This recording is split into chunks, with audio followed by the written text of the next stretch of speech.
அஸ்ஸலாமு அலைக்கும் வரஹ்மத்துல்லாஹி வபரகாத்துஹு. அல்ஹம்துலில்லாஹ்.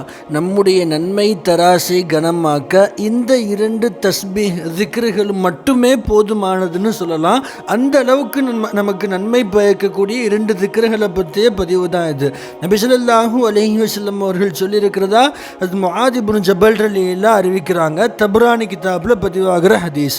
நபி ஸல்லல்லாஹு அலைஹி வஸல்லம் அவர்கள் சொல்கிறாங்க, கலிமத்தானி இஹ்தாஹுமா லைஸ லஹா நாஹியத்துன் தூனல் அர்ஷ் வல் உக்ரா தம்லஉ மா பைன ஸமாஇ வல் அர்ல் லா இலாஹ இல்லல்லாஹ் அல்லாஹு அக்பர். 2 கலிமாக்கள் இருக்கின்றன, 2 தஸ்பீஹ் இருக்கு.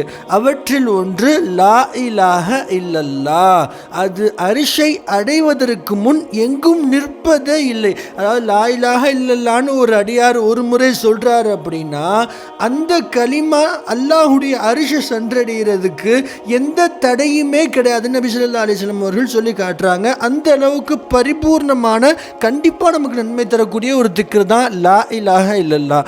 மற்றொன்று அல்லாஹு அக்பர்.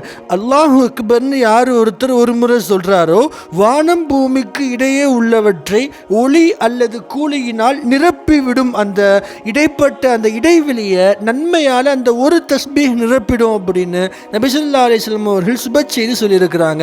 ஆக வரக்கூடிய நாட்களில் தினசரி தொடர்ச்சியாக இன்ஷா அல்லாஹ் இந்த 2 திக்ருகளையும் பேணுதலாக ஓதி வந்து நம்முடைய நன்மை தராசை அதிகமாக்கிக் கொள்ளும், கனமாக்கிக் கொள்ளும் நல்லடியார்களாக வல்ல அல்லாஹ் உங்களையும் என்னையும் ஆக்கி அருள்புரிவானாக. ஆமீன். அஸ்ஸலாமு அலைக்கும் வரஹ்மத்துல்லாஹி வபரகாத்துஹு. நாம் சார்ந்த முஸ்லிம்கள் சம்பந்தப்பட்ட விஷயங்களை தினமும் தெரிந்து கொள்வதற்கு நம்ம சேனலை மறந்துடாமல் சப்ஸ்கிரைப் செஞ்சு வச்சுக்கோங்க. மற்ற முஸ்லிம்களுக்கும் நம்ம சேனலை ஷேர் பண்ணுங்க. வல்ல அல்லாஹ் நம்ம அனைவரையும் கபூல் செய்வானாக. ஆமீன்.